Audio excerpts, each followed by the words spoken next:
So a big thing a year ago, man, was all about setting the foundation, kind of like coming in, kind of showing the guys what I expect on the field and off the field. So with that first year, of course, we had our hiccups. We had our moments where we had to gel. We had those moments where, there was some confusion, especially with a new offense, some different defensive terminology. But going into year two, I only lost 5 seniors last year. So going into year two, I got guys that's returning that know what we already expect. So we don't have to take 2 steps back as far as coaching, getting the guy mentality on the same page as what we wanted to be on, based on how we're pushing them, what we want to expect.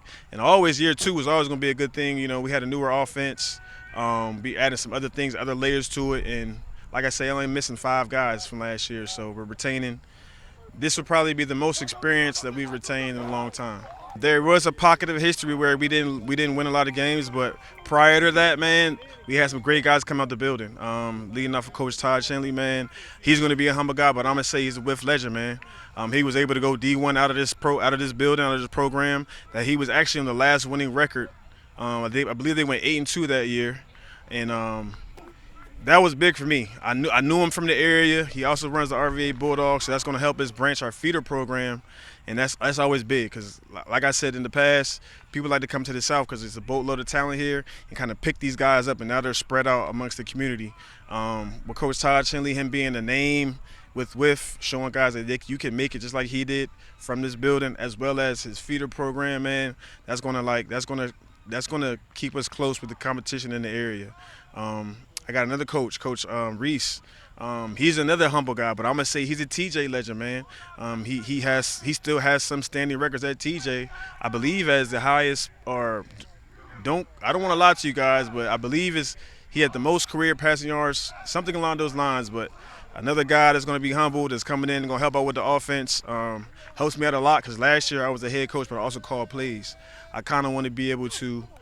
I'm still going to be head in on the offense, but now I'm able to kind of step back and kind of really evaluate the game, really evaluate our players and our coaches to kind of just oversee everything and make sure we keep building these winning ways. Offensively, I'm missing a guy. So I lost 2 starters, a running back and an offensive lineman. But the running back we lost, this guy got returning, DeMarcus Brown, man. He's one of the guys we're going to lean on a lot this year. The guy, he's been playing varsity football as a freshman. He's going into his junior season. And yeah, the guy's game. We expect him to do big things this year. It's just the second year going into a new offense, man. Things are clicking this offseason. Stuff is making sense. Guys are flying around. The number for us is growing. Of course, we haven't caught up to the other programs just quite yet, but we're going to get some late additions. As soon as freshman orientation comes and school starts, we're going to take them. They'll be late, but we'll take them on and kind of just go from there. But definitely excited this year, offensively and defensively. We're returning a lot of our guys. We got a younger class. We are, 20? We're going to be junior heavy. So we'll have a chance to have these guys another season after this year. So definitely looking forward to this season, man. Things are hitting on all cylinders this offseason. We're just working, man. We're building. We're changing the narrative, but within that changing the narrative, we have nothing to lose but a lot to prove, right? That pretty much falls back on us, man. Listen, we travel. We're battle tested. We don't have a home field. We go everywhere else to play. We've been in tight games. We've been in games where they got ugly. I'm a firm believer that's just going to breed character. So when we get in those games where we're in a winnable game and it's tight and it's close, I don't think my guys will rattle. We've been there. We're road warriors. So that's the mantra, man. Change the narrative and nothing to lose but a lot to prove, man. We kind of got one. We left some games on the table.